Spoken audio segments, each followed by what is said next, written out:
mais complexo pela região aqui do gráfico diário, então estamos trabalhando bem nesse topo anterior. A gente tentou fazer esse rompimento e logo fomos frustrados bem no leilão de fechamento agora, então estávamos acima dessa região, ia fazer fechamento acima dessa região, e no leilão de fechamento soltamos um candle forte de queda, que levou o gráfico a fechar aqui nessa região de 106.500. Ontem tivemos um candle fechando nas mínimas aqui do futuro, o que deixa alguns investidores mais fracos, pouco assustados e zerando as suas posições, mas ainda por enquanto não tem nada definido, indicando aí que sexta-feira, né, o pregão de amanhã, vai ser bem decisivo para a nossa semana, para o fechamento do candle semanal. Agora partindo lá para os 5 minutos, gráfico que a gente opera, então a gente percebe que tivemos uma ampla lateralização dentro do índice, abrimos aqui abaixo da mínima do dia anterior, que foi também o fechamento. É muito complexo se posicionar logo no primeiro candle, principalmente quando esse candle ele é um candle de um comportamento só. Pode gerar falsos sinais, então por exemplo, se você entra aqui, só porque foi uma barra forte compradora, coloca o stop na mínima, você foi estopado. Tá? Eu prefiro aguardar a movimentação do preço, então na verdade eu só fui me posicionar nesse movimento de alta e depois nesse pivô de alta que fez mais para o final da tarde. Então a gente percebe que aqui foi uma alta bem difícil, que Elliott chama de leading diagram. E se a gente for traçar algumas linhas aqui, a gente percebe que esse padrão aqui por Elliott é chamado de leading diagram. Quando temos a terceira puxada de um leading diagram, começa o movimento corretivo. Esse movimento corretivo ele corrige toda essa movimentação de alta do índice. Como estamos ainda dentro de ondas corretivas, eu chamei essa onda aqui de A, essa aqui de B, e eu me posicionei para pegar a onda C. Após então essas três puxadas, o mercado encontra grande probabilidade de começar um processo de correção. Então, como estamos dentro de uma tendência de curto prazo de queda, essa correção ela veio acentuada, então temos os vendedores batendo forte no preço para tentar derrubar o mercado, testar esse patamar aqui novamente. Porém, com a ajuda do Fibonacci, a gente tem os movimentos que o preço gosta de corrigir. Então ele parou aqui mais ou menos no ponto 38. Se a gente pegar o consenso de mercado, que é o fechamento das barras, onde ele mais bateu, ponto 38, perfeitamente nesse patamar. E aqui mais uma vez entra a leitura de barras para te ajudar nos movimentos de entrada. Então, por exemplo, você sabe que por Elliott você tem esses movimentos aqui de alta, trabalhando nesse padrão, vou pegar uma linha mais fina, nesse padrão de leading diagram. Tá? Lendo as barras, você percebe essa movimentação do mercado, né, ó, barra, elefante, que são verdadeiras fronteiras para os vendedores. A alta não está fácil, porque estamos dentro de uma tendência de curto prazo de queda. Então temos pressão vendedora, que ela vai se acumulando ao passar do tempo. Eles estão presentes, ó, respondemos quase da mesma maneira que os compradores respondem, porém ainda não perdemos fundo. Vamos fazendo fundos mais altos. Olha aqui, por exemplo, esses três candles dentro dessa barra aqui, compradora, né, excluindo esse pavio que fez o rompimento dessa mínima, temos um padrão que chama Tree Rising Method. Esse padrão é um padrão de continuidade, indicando que ainda não vamos começar essa correção a partir daqui. Vamos ao menos fazer mais uma tentativa, mais uma puxada para cima, para depois começar o movimento corretivo. Essas barras ignoradas também indicam continuidade no meio do movimento. Só que aqui, o interessante foi que tivemos na região de Fibo, importante da retração de uma possível onda 2, um pico de volume muito interessante, sem continuidade. A próxima barra não deixamos pavio inferior, indicando que os compradores já agiram aqui, um ponto de interesse, o que aciona uma probabilidade de entrada para pegar uma onda C, com stop abaixo dessa mínima, ou um stop alternativo abaixo dessa mínima. E aí o trade evolui, né, aqui para a média de 200 períodos, essa era a região de alvo dele. Por que aqui era o alvo? Porque a onda C ela gosta de executar 100% do movimento da onda A. Colocando aqui nesse fundo, temos o ponto de 100%. Outro fator que a gente tem que observar é que aqui temos uma linha de tendência de queda, conectando esse topo aqui com esses topos. Região de linha de tendência, olha quantos toques demos nessas linhas de tendência. Se você quer conduzir essa operação, obrigatoriamente temos que estreitar o stop. Então a entrada foi aqui, à medida que ele chega nessa região importante, fechou essa barra aqui, você já coloca o seu stop imediatamente abaixo dela e ele vem estopar com um trade aí de quase 500 pontos, 460 pontos, tá? Ou coloque seu alvo já aqui no ponto de 100%, caso você opere, por exemplo, com um contrato apenas, coloque seu alvo no ponto de 100%, se ele não pegou o seu alvo, estreite seu stop, tá bom? Então nesse movimento aqui, ele chegou de uma vez só e reverteu essa expectativa dos compradores de fazer uma onda 1, 2 e 3, 4 e 5 de Elliott, isso daqui poderia ser uma 1, 2 e continuar a onda 3, reverteu nesse patamar aqui da linha de tendência. Esse trade de venda eu não peguei, tá, por acreditar que talvez ele ia começar um processo de 5 ondas. Então eu tinha acabado de finalizar um trade, não quis entrar na ponta vendedora, prefiro esperar o mercado desenhar uma operação melhor para mim, apesar de que a memória nessa LTB era de vendas, né? Então caso o trader não conseguiu se posicionar aqui e viu essa barra sendo formulada acima da 200 com a LTB, isso daqui dobra a potência da resistência. Então seria uma entrada perdendo a mínima desse candle com stop acima de 250 pontos.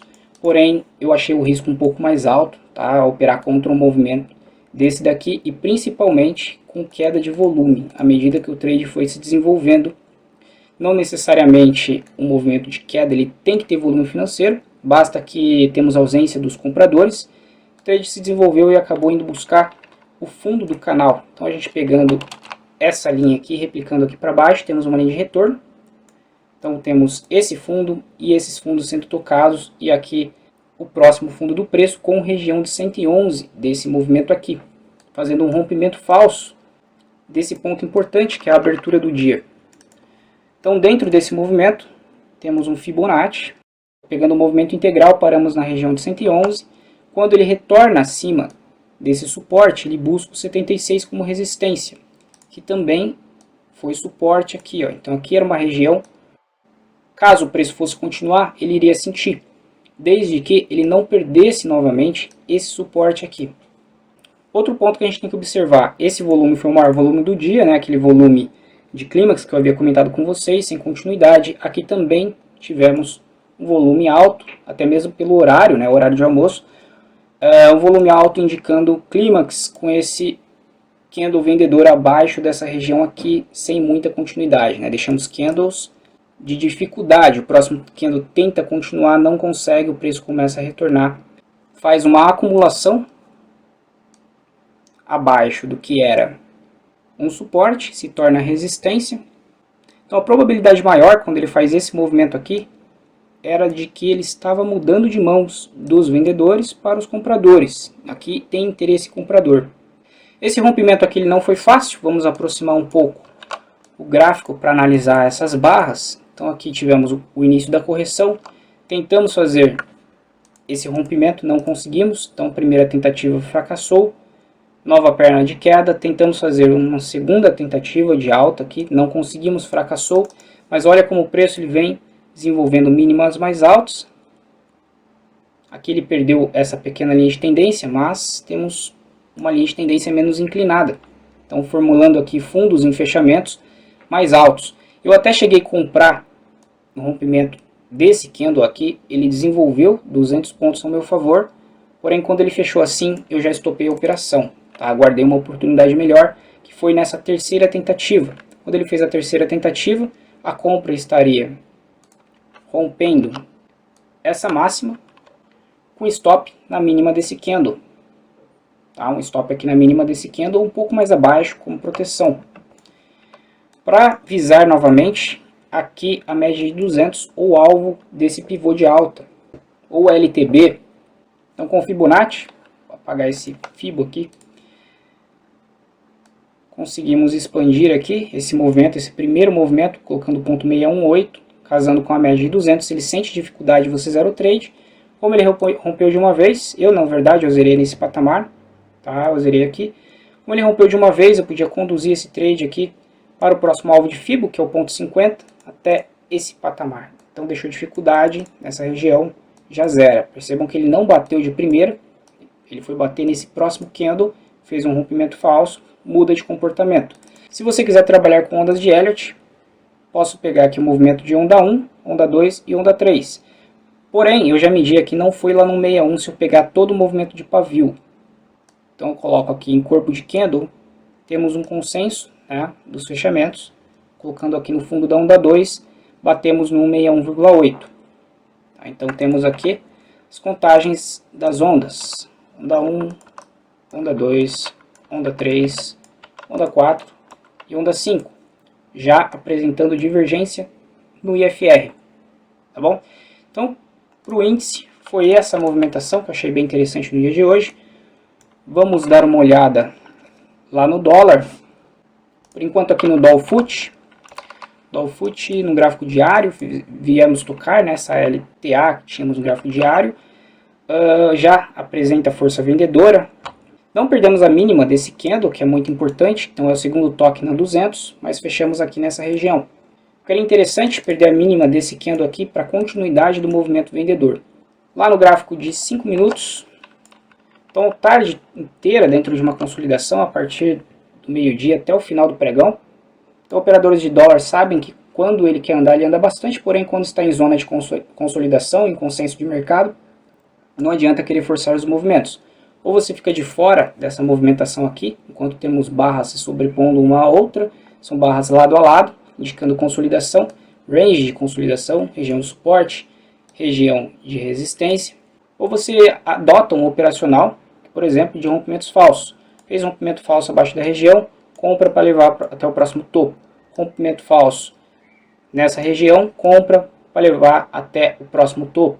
Como ele veio de uma tendência de queda, podemos operar a favor do movimento da queda. Então deixou candle aqui de força vendedora, ou se posiciona já logo nas extremidades para vir buscar o próximo fundo, ou se posiciona apenas quando ele der um candle com stop mais barato, que é proporcional ao risco retorno até o fundo da consolidação.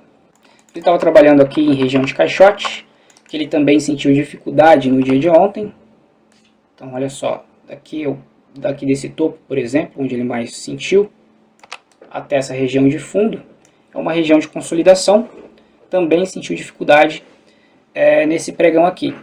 Já pela manhã tivemos bons movimentos, então ele abriu acima da máxima do dia anterior, soltou um candle forte de queda, indicando um rompimento falso. A gente aguarda o mercado se desenvolver, né? Aqui é muito complicado se posicionar logo nos primeiros movimentos do pregão. Então o mercado aqui ele trabalhava numa linha de tendência de alta. Vamos ter traçado até assim, porque foi a região que ele mais tocou, pegando esses fundos que tivemos aqui no dia de hoje.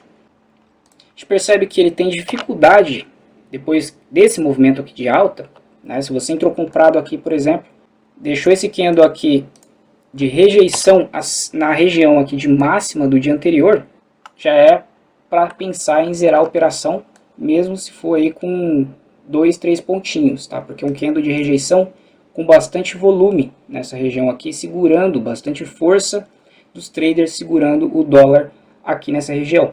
E acabou formulando o que? Um padrão de triângulo simétrico.